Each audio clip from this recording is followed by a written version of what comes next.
What do y'all need to know? The Nine of Swords. So the first card at the beginning here is Nine of Swords. Yeah, definitely need to stop and slow down for a second and really think about what's actually really bugging you.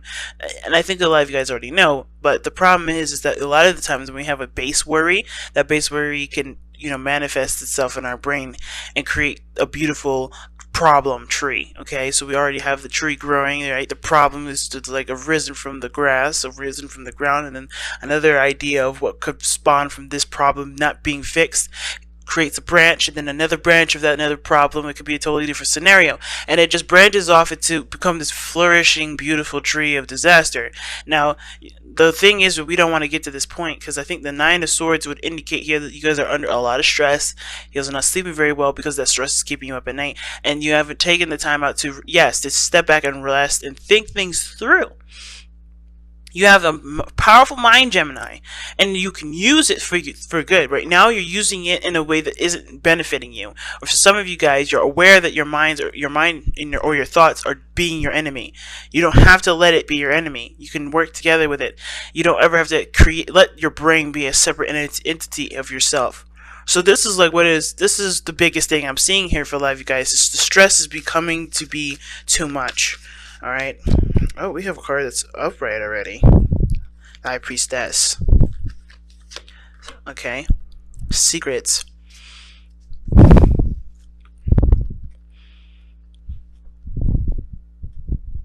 Something tells me that you guys already know the answer to what will fix your problem here with the Nine of Swords. And it may have to do with being patient and not actually doing anything, which is the hardest part. That's what stresses you out. There's actually no action that's needed to be taken. And because there is nothing to do, it makes you worry. Because you're not in a situation or in a position to actually move or to do something that would cause something. What's stressing Gemini out? Can we get something to understand what's stressing Gemini out? What is stressing Gemini out completely? What is stressing Gemini out? The King of Wands. Well, very blatantly, the King of Wands is stressing y'all out. You have the Aries, Leo, Sagittarius card, or mainly Leo. Somebody that's very proud. Somebody that's very, confident in themselves, very passionate. This person is stressing you out. This person right here is stressing you out. Now, this could be just nobody in your life at all. This could be your confidence and, your desire to travel, your desire to explore and be yourself, to do something fun and have something going for you in your life. Because there's stagnancy that says something here, right? The Four of Swords talks about taking a break, not doing anything, resting, reflecting, and then the Nine of Swords. Some of you guys, here's the situation. Either you guys need the time to take a break, take a moment to recognize that something's, either recognize something's bugging you, or take a moment to just kind of, break away from what's bugging you. Stop taking so much action, stop doing so much, being such an active individual, and just rest, right? Just purely just rest. Now, and then the other end is that some of you guys have been resting, have been taking some time out, and it's bugging you that you don't know what to do to get your energy up, to go out and do something that's inspirational and motivates you to continue to push on. Right? So some of you guys are having a hard time or struggling to be motivated to do something. Okay? Now, at the same time, this could be a totally different individual. This could be someone that you're dating. And like I said, a Leo, Sagittarius, or an Aries. This can also just indicate that this is someone around you that has characteristics of the King of Wands. Very passionate, very energetic, always doing something. The life of the party. They're full of energy. They can be very aggressive, and they can also be, very demanding. They may want their freedom, but the thing is like this person is very self-absorbed, right? So, like, there may be some issues with this individual in regards to how they perceive themselves and how they perceive you, how they are considerate in the relationship or not. Now, the King of Wands is never inconsiderate to the people around him. He knows how to take care of himself and make sure his needs are there first, while not necessarily compromising or doing something terrible to someone else. He's not a horrible king. He's just very focused on the self, but he doesn't focus on the self that would inconvenience anybody, that would, that would show unkindness to anyone else's and anyone else's experience. He doesn't want to affect other people's experiences directly. It's not that he wants to just destroy your life or do something in your life. If he wants to spend time with you, that's great. He knows that it'll affect your experience, but none in which there's malice behind. But let's go ahead and take a look as to why the King of Wands is exactly causing you this much stress. One more card for it. The King of Swords. Damn. You got the King of Swords and the King of Wands in this reading. So King of Swords, the King of Wands. The reason why the King of Wands is giving you a headache is because of the King of Swords. Now, the King of Swords could be you too, Gemini. It could be you, or Aquarius, or a Libra. But the thing is that maybe this person has gotten cold. This person is not active anymore. This person is not taking action. Maybe this person has kind of resided a little bit to kind of become very defensive and very argumentative and very aggressive. I already said aggressive twice. It could be that this person is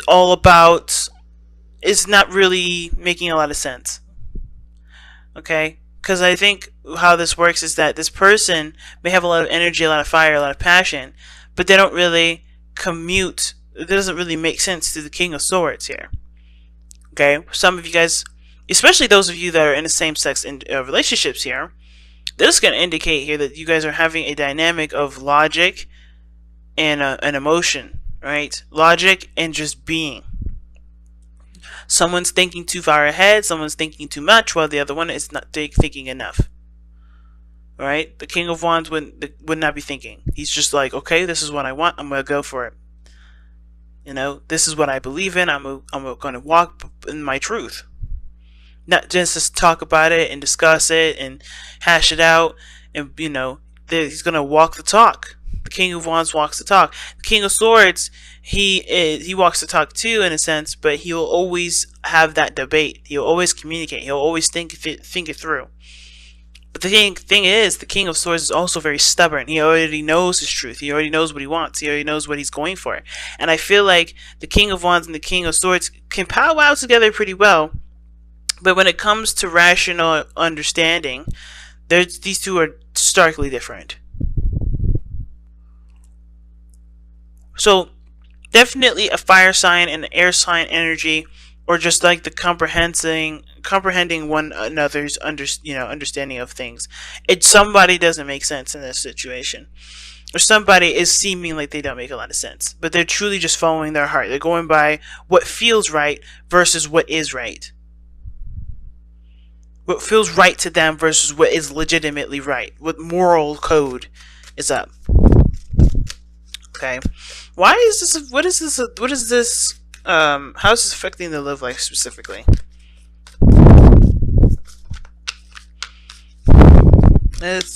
Honestly, I want to actually know. What are the disagreements between the King of Wands and the King of Swords? What is the disagreement between the King of Wands and the King of Swords? I don't know why I think disagreement, but I feel like it's disagreement here. Because if there was no conflict, then you wouldn't be stressed. So, what is the disagreement? What is the conflict between the King of Wands and the King of Swords? What is the conflict between the King of Wands and the King of Swords? What's the conflict? Oh wow, committing to love. The Ace of Cups. And the Hierophant. Wow. Commitment to love. Commitment to emotional growth. Commitment to spiritual growth. Or a change in the way someone achieves emotional growth. It's interesting because I did a reading for a client, and the person was a Gemini, and they were in a same-sex relationship as well. But the problem that person was having was that they had been in a relationship prior that was very difficult for them to see any sort of potential, relationship with someone else if it wasn't already established to be, stable, committed, and so forth. If some of you guys are having an issue coming outside of your comfort zone and dating somebody new, this person may be coming in, this King of Wands may be coming in to show you that the situation is not about rational thinking. It's about going for what you feel is right. And a lot of times you're not going to have a certain situation just play out in the way you want it to. And it's not necessarily about what you want. It's more of like, is it possible? And a lot of times, especially with the individual I was reading for, it wasn't possible for that person to expect a committed relationship from the person the second they start dating. That was unrealistic. So the situation here is showing me is like some of you guys may be aware that what you guys have to do to have a beautiful relationship with somebody is to be yourself and to let time pass and let time just be, to grow that relationship. Real roots to put down in the relationship instead of just saying, okay, I'm not going to be with you unless you're really looking for a serious relationship. You don't know what you want from this person until you know who this person is. You got to give this person a chance. Believe it or not, like wands, fire, and air energy go along very well together, but you won't know how well it goes together until you spend the time to figure that out, which is why the Hierophant and the Ace of Cups is here. This is a growing process. This is about connecting with your emotions. I think for some of you guys, you've been detached from your emotions for a long time because it's been very painful to deal with or to remember or to even, have anything to do with love because of your past experience. But this person looks like they're going to be bringing in new energy, bringing in new life, and this person brings out a side of you that you can be happy with. But I think this also puts you in a position of being even more defensive because it's putting yourself at risk, right? It's a chance game. It's not necessarily, there's no guarantee that this is going to end in a way that you guys live happily ever after. But it doesn't mean it can't, just because there isn't a sign of it now. It takes growth, it takes time, it takes patience for it to grow out. And I see this in this relationship. I see this reading. You have to be yourself. You have to look and see who you are through this person. And you have to understand and see who this person is for you in this relationship before you can decide, is this the path that I want to go down? Is this person someone I want to live with for the rest of my life? Is this someone I want to marry? Is this someone I want to have kids with? Is this someone I want to live the rest of my life with? Period. And that is going to take time. And that's why I think this is why you have to kind of be patient here. I think this is why, either taking a step back to just slow down and relax, or to just go out and do it, take a chance, take a leap of faith, and, just see how it goes. It's better than just not doing it at all, and better than, just kind of cutting your losses, So, what is the overall outcome for Gemini? Damn, Judgment. That's the second opportunity. But Judgment with the Eight of Wands. You guys are getting 2 cards for everything that's being explained today. Underneath that is the Two of Pentacles. You have to make a decision about what it is that you want, what is of value to you. And I understand that there is this desire to settle down and just, you don't want to take anybody that's not going to truly settle with you, or, that's truly going to look for long-term commitments. You shouldn't be looking for it either. Not saying that, not to go after what you want, but like, you shouldn't expect everyone that you date to be as quick to get married and settle down as you are. And who's to say that this person is definitely for you if you don't take the time to get to know them? Remember, everything happens for a reason. Time is given to us to understand what we need to understand, so we can avoid situations, so we can understand the person or understand the circumstance a lot better than what we looked at from the situation up close. Because think about this, and I actually got this from a comedy skit. I don't know if you guys have seen it. Equimity, I think it is. I can't remember. It's one of Dave Chappelle's newer stand-ups, and he was talking about in the very end how the situation when something first happens, we're all close up to the elephant, right? The elephant's skin, right? You can't see that this is that skin is actually to an elephant. You just know that that's gray and it's scaly or it's wrinkly and it looks weird, right? But it takes time for the situation to back itself out so you can see the whole picture, right? This is the same situation. You don't know everything when you first start out, and it's hard to kind of accept that because it's also requiring you to just trust the situation and see how it goes from there. But this is one of those situations where you just have to see.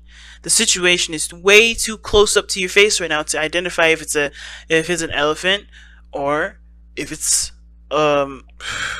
if it's a rhino, right? You don't know, because they have the same kind of skin, right? But you don't know what kind of situation this is until time is given to it for you to be able to step back and see the whole picture, see everything from what it is, and see how it plays out in your world. So give it the patience that it needs, because what this last two is showing you is that this is judgment in the Eight of Wands. There's some sort of opportunity that comes up that requires communication. It requires the flow of progress, right? And I feel like it's not necessarily just communication, but it's also about moving forward. It's about taking the steps ahead and going for it. Not to completely just, just completely just cut something off, but giving it the opportunity that it's going to need, or giving it the time it needs to understand it, and go for it, and then change your mind later if it need be, because you always can change your mind. It may be hard to change your mind, but it's definitely an option. Your back is never ever up against the wall, fam. Okay, so let's take a look at what oracle cards you have.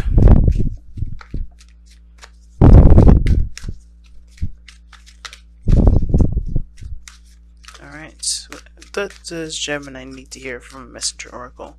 What does Gemini need to hear from Messenger Oracle? What does Gemini need to hear from the Messenger Oracle? What does Gemini need to hear from the Messenger Oracle? What does Gemini need to hear from the Messenger Oracle? Heed the messengers. And that totally talks about not ignoring the signs. And that doesn't mean that, hey, if this person is a bad influence, run away. It's more of like, hey, if this person, it makes you happy, and you're just listening to the fears that are ringing around in your mind because of everything you've experienced, do you want them to win and keep you from being happy? Or do you want to see if this is exactly something that you've always wanted? And I'm feeling like pulling you guys to surrender the Power of Surrender card, because I'm addicted to these cards. I know it's probably like the third week in a row I've used these, but this is one of my favorite cards ever. Okay, it's best cards ever. But yeah, heed the messenger. Don't ignore the signs. Don't ignore the messages just because it's too frightening to see what could happen. What could go wrong. It's always easy to think about what could go wrong, but it's always hard to stay optimistic and see the other side. Right? Realistically, you can always be prepared for the worst, but why not also expect the best? Alright, you guys also have surrender your attachments to results. See what I'm saying? Guys, the formula for success is to do all you can to make things happen. Then let go of the results. Holding on too tight to a desired outcome can sabotage it.